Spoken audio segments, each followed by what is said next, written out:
Hello and welcome. Today, we're diving into a really beautiful story, one of the classic Buddhist Jataka tales. It's an incredible narrative about identity, the power of truth, and, what it really means to be noble. So, let's start with a question. Just imagine for a second. A powerful king, a royal court, and a secret so big it could tear the whole dynasty apart. What happens when that secret comes out? Well, we're about to find out. All right, let's get into our first section. Our story really kicks off in the kingdom of Kosala, where there's a serious crisis brewing right inside the palace walls, hitting the royal family where it hurts most. So, picture this.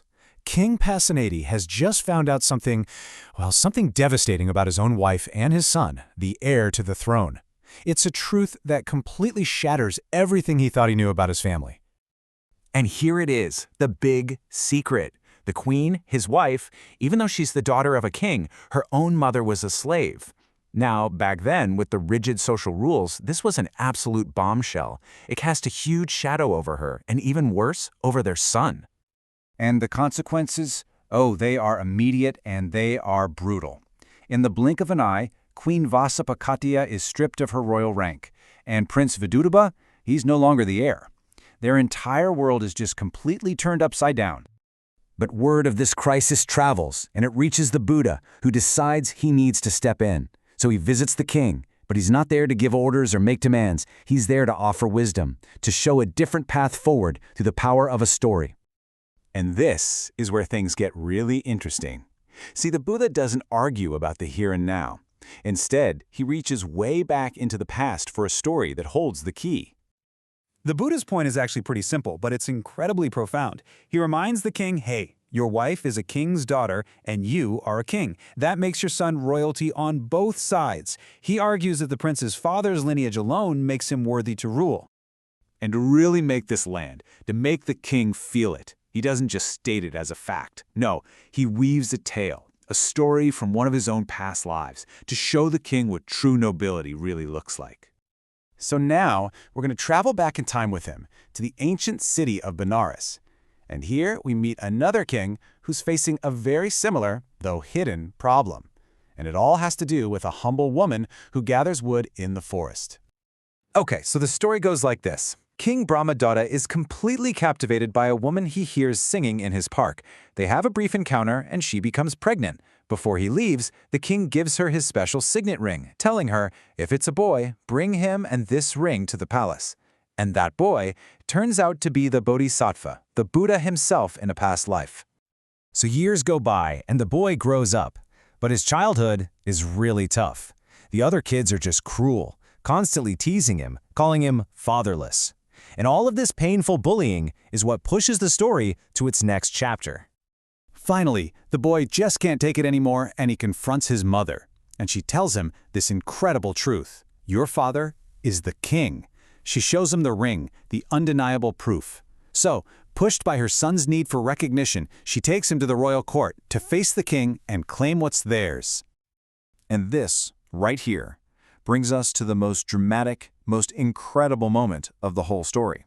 It's a showdown in the king's court, where the very idea of truth is about to be tested in a miraculous way. So they're standing there, in front of all the king's ministers and nobles, and the king is just filled with shame. And he does the unthinkable. He denies the boy is his. He even denies that the ring is his own, leaving this mother and her child completely alone and humiliated. I mean, think about it. It's her word, a poor wood gatherer's, against the word of the king himself. She has no witnesses, no other proof. Her situation seems absolutely hopeless. How on earth can she prove the truth? With nothing left to lose, she turns to a power greater than any king, truth itself. She performs something called an act of truth. It's this formal declaration spoken with such pure belief that reality itself is said to bend to prove it's true. She is literally betting her son's life on her own honesty. And then, right there in the middle of the court, she throws her son up into the air. And here's the miracle. The boy doesn't fall. He just sits there, cross-legged, floating in midair. The power of her truth holds him up. And from there, he speaks to his father, and his voice is crystal clear. He asks this question that just cuts right to the heart of it all. Why do you care for so many others, but not for your own son? And that brings us to our final section, the resolution. We're about to see the impact of this incredible miracle and finally understand the deep lesson the Buddha was trying to teach King Pasenadi all along.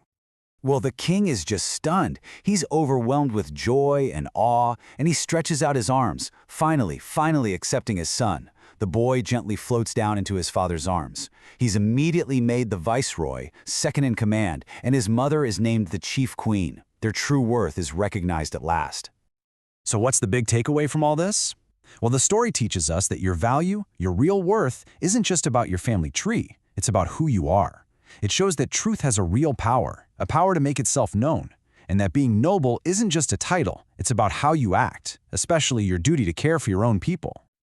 And after he finishes the story, the Buddha reveals the final, amazing layer. The king in the story? That was a past life of his own father. The wood-gatherer mother? His own mother, Queen Maya. And the boy who floated in the air? That was the Buddha himself. After hearing this, King Pasenadi finally understood. He restored both his wife and his son to their rightful places.